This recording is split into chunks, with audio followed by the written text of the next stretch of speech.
Ça y est, c'est fait. Kylian Mbappé est enfin joueur du Real Madrid. On a enfin assisté à sa présentation au Bernabéu. Alors tout le monde commence à spéculer, à dire que le Real Madrid a une force d'attaque qui est incomparable, qui vont tout rafler la prochaine saison. Mais moi j'ai tendance à dire le contraire. Il peut y avoir certaines surprises, il peut y avoir des scénarios qui vont se produire que les gens ne verront pas venir, comme par exemple la montée en puissance de Lamine Yamal de l'autre côté, au FC Barcelone. Donc ça peut créer une belle rivalité. Une chose est sûre, on va peut-être assister à la renaissance de la Liga espagnole. On en discute de tout ça après l'intro.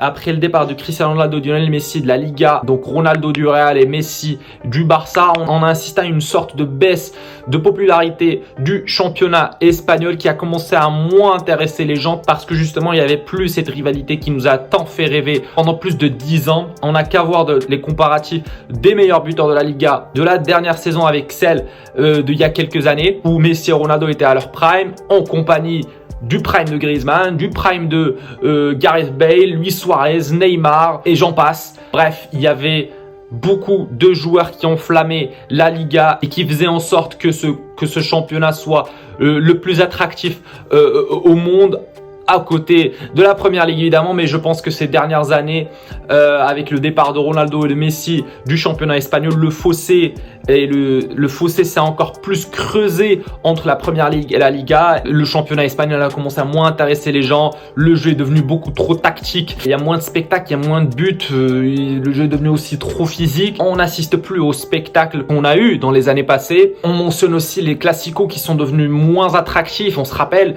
à l'époque de Messi Ronaldo, quand il y avait un classico, le monde entier s'arrêtait pour regarder ce match qui était l'événement le plus important du monde. Aujourd'hui, ce n'est plus trop le cas. Les gens sont moins intéressés, ou du moins c'est ce que je ressens et c'est ce qu'on a comme résultat. Les gens sont moins intéressés à regarder un classico aujourd'hui. Donc ce qui fait que la rivalité Barça-Real s'est un petit peu atténuée. Il n'y avait plus ces petites guéguerres entre ces deux équipes. Messi contre Ronaldo évidemment, Mourinho contre Guardiola, ainsi que d'autres coachs qui sont venus par-ci par-là et d'autres rivalités entre d'autres joueurs. Je me rappelle de Ramos à chaque fois qu'il jouait contre les Espagnols du Barça, et ben ça créait polémique. Bref, tout ça on l'a plus aujourd'hui. Je pense aussi que le Real a un peu creusé le fossé également avec le Barça. Il n'y a plus cette sorte de compétition qu'il y avait avant parce que j'ai l'impression qu'aujourd'hui le Real Madrid est beaucoup plus fort que le Barça sur beaucoup de domaines, sauf en 2022-2023 où le Barça avait gagné la Liga et la Supercoupe, où ils avaient battu le Real pas mal de fois. À part cette saison-là, le Barça a été très médiocre depuis le départ de Lionel Messi tout simplement, et ça peut s'expliquer également avec les problèmes économiques qu'a pu avoir le club et d'autres polémiques par lesquelles sont passés le Barça, les polémiques avec des coachs, les polémiques avec l'affaire Negreira, et ainsi de suite. Maintenant, le constat qu'on a actuellement, c'est que l'équipe d'Espagne de football est non seulement championne d'Europe, mais également championne de la dernière Nations League. Donc, ils sont largement les favoris pour la prochaine Coupe du Monde. Et donc, je pense que ça peut être un point culminant pour la renaissance du football espagnol et de la Liga. Parce que on a l'impression qu'on est en train d'assister à une nouvelle génération dorée, une génération dorée 2.0 avec plein de joueurs qui sont issus du championnat espagnol ou de la Masia, qui ont contribué au sacre du football espagnol et de l'équipe d'Espagne lors du dernier Euro. On peut mentionner Remiro, Unai Simón, Carvajal, Lenormand, Nacho, Daniel Vivian, Jesus Navas, Lucas Vázquez, qui normalement n'a pas joué mais qui devrait être là normalement, Merino, Alex Baena, Zubimendi, Morata, Joselu, Nico Williams, Oyarzabal, Ayoce Pérez, et mention spéciale pour tous ceux qui viennent de la Masia et du Barça. On a Ferran Torres qui n'est pas issu de la Masia, faut préciser, mais qui est barcelonais. Mais tous les restes des joueurs que je vais citer là, ils sont issus de la Masia. On nomme Cucurella, Dani Olmo, Grimaldo, Pedri, Fermin et Lamine Yamal. Et mention spéciale aussi pour Gavi et Balde qui normalement sont censés faire partie de ce groupe-là, mais avec la blessure, ils n'ont pas pu jouer cet Euro. Vous voyez le nombre de talents et de nids de talents qu'a cette équipe d'Espagne, qui est un mélange de quelques joueurs expérimentés comme Jesus Navas, Morata, Nacho, Carvajal et de jeunesse comme Cucurella, Nico Williams, Dani Olmo, Gavi, Pedri, Balde, Fermin, Lamine Yamal, bref. C'est une équipe qui nous fait rêver, c'est une équipe d'Espagne qui a joué à un Euro exceptionnel. Moi, je vous mens pas, depuis le début, je m'étais dit que j'allais supporter l'équipe de France. Mais l'équipe de France m'a tellement déçu, a déçu tous les Français parce que c'était un jeu, parce qu'ils nous ont produit un jeu très médiocre alors que l'Espagne nous ont séduit depuis le début de l'Euro jusqu'à la finale. Ils ont joué un football exceptionnel et ils ont gagné cet Euro-là avec l'art et la manière, comme on dit. Donc justement, avec le transfert de Kylian Mbappé au Real Madrid, le prodige français a pris le numéro 9 comme un certain Cristiano Ronaldo à l'époque où il était présenté en tant que nouveau joueur du Real Madrid. Et puis en même temps, de l'autre côté, Lamine Yamal est passé du numéro 27 au numéro 19, tout comme Lionel Messi à l'époque où il est passé du 30 par contre au 19. Moi, ce que je vois dans tout ça, c'est qu'il y a peut-être un symbole, c'est qu'il y a peut-être une histoire qui est écrite derrière tout ça. Ça nous rappelle justement le début de la rivalité Messi-Ronaldo quand Ronaldo était transféré au Real. Par contre, Messi à cette époque-là, il avait déjà le numéro 10. C'est peut-être le symbole, comme j'ai pu le dire, de la renaissance de la Liga. Les deux grosses têtes des deux grosses équipes espagnoles, le Barça et le Real, Lamine Yamal, Kylian Mbappé, et bah ça peut créer justement cette rivalité, qui venait de commencer peut-être lors du dernier Euro quand Yamal a confronté Mbappé, là où Yamal a été décisif. Mais il y a eu également un autre match en Ligue des Champions où Yamal s'est confronté à Mbappé quand il y a eu le quart de finale entre le Paris Saint-Germain et le FC Barcelone. Là, cette fois-ci, Mbappé a eu l'ascendant, mais bon, je trouve que Yamal a été plus bon, mais bon, après on parlait d'un jeune qui a 16 ans. Mais tout ça, ça me rappelle ce qui s'est passé avec Ronaldinho quand tout le monde disait que le Real Madrid allait rafler tous les titres avec les Galacticos, avec des Ronaldo Nazario,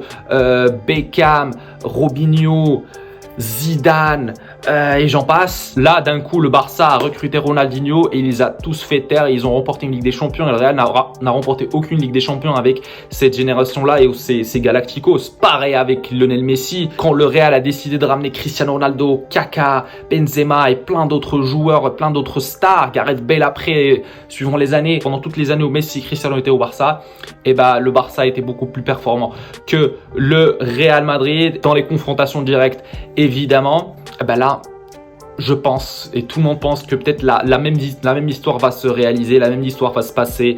Lamine Yamal, à lui seul, 17 ans, un prodige, qui est très fort, qui monte en puissance à chaque fois qu'il joue un match important, va peut-être mener à lui seul le Barça à la gloire face à cette armée de joueurs ou de stars du Real Madrid. Maintenant, Lamine Yamal est encore jeune. Il vient de faire 17 ans, il vient de finir 17 ans et il présente encore quelques lacunes et quelques points faibles, notamment en termes de finition. Il marque très peu, mais comme on a pu dire, il est encore jeune, donc il va commencer à marquer de plus en plus, à gagner de plus en plus en confiance dans le futur. Je ne sais pas si Messi marquait autant à son âge, je pense qu'il marquait autant que lui, il n'y avait pas une énorme différence. Après, si on peut les comparer, oui et non, ce n'est pas le même jeu. Lamine Yamal, on a l'impression que c'est un mélange entre Messi, puisqu'il déborde de la même manière, il a ce petit coup de rein, etc., et de Neymar, parce que il est aussi capable de produire certains gestes que Neymar faisait. Donc on verra comment il va évoluer, mais de ce qu'on voit, il est en train d'exploser d'une manière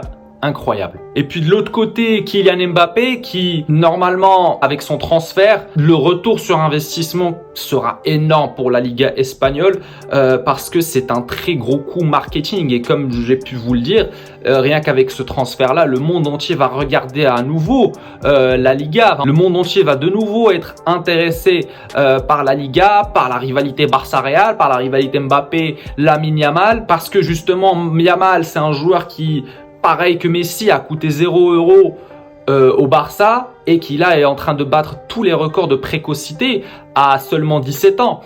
Donc justement, l'engouement et l'excitation est telle que le monde entier va de nouveau raffoler, va de nouveau être client du championnat espagnol. Maintenant, j'ai quand même peur qu'il y ait certaines complications sur Mbappé parce que on a souvent remarqué récemment qu'il présente certains points faibles, surtout lors de cette saison-là au PSG, quand il y a eu le départ de Messi et Neymar, et lors du dernier Euro, on sent que en manque de joueurs qui sont capables de lui offrir beaucoup de passes clés ou beaucoup de passes décisives et des caviars, et ben le gars, il manque de créativité tout simplement. En comparant à Yamal par exemple, qui lui est le maître de la créativité à seulement 17 ans, c'est quand même discutable ce sujet, cette comparaison.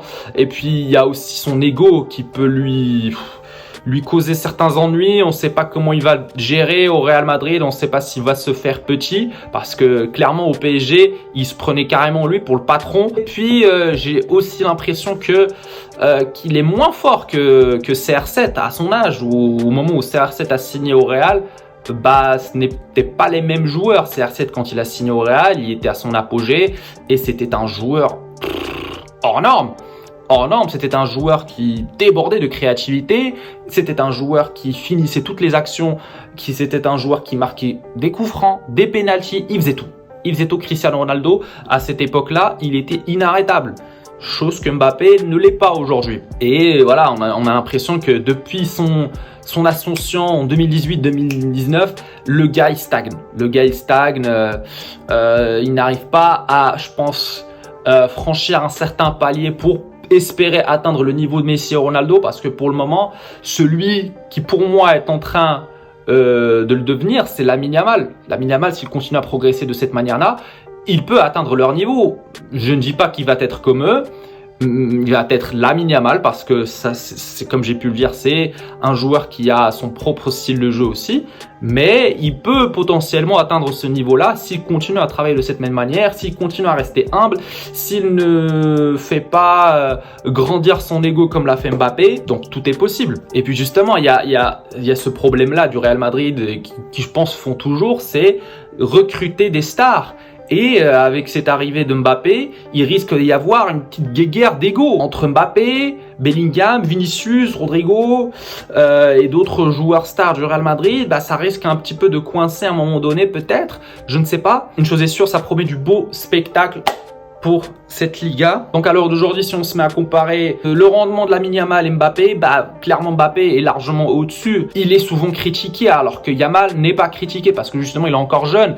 Cette saison-là, il a peut-être totalisé une dizaine de buts, une quinzaine de passes décisives avec l'Espagne et le Barça, alors que Mbappé, il a totalisé 45 buts et 15 passes D. Donc on peut comparer les statistiques de Mbappé à cet âge-là avec celles de Cristiano Ronaldo et Messi à leur prime, tout simplement. C'était incomparable, c'était presque le double des buts et le double des passes décisives.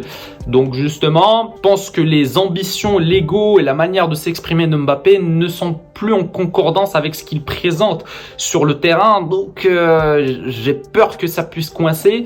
Du coup, c'est pour ça que les gars, j'ai envie de vous poser la question du jour, tout simplement, qui est la suivante. Mbappé va-t-il réussir sa première saison au Real Madrid? Vous me dites tout dans les commentaires les gars, vous me donnez vos avis, ça me fera plaisir et ça permettra de faire ou de créer un petit débat, pourquoi pas.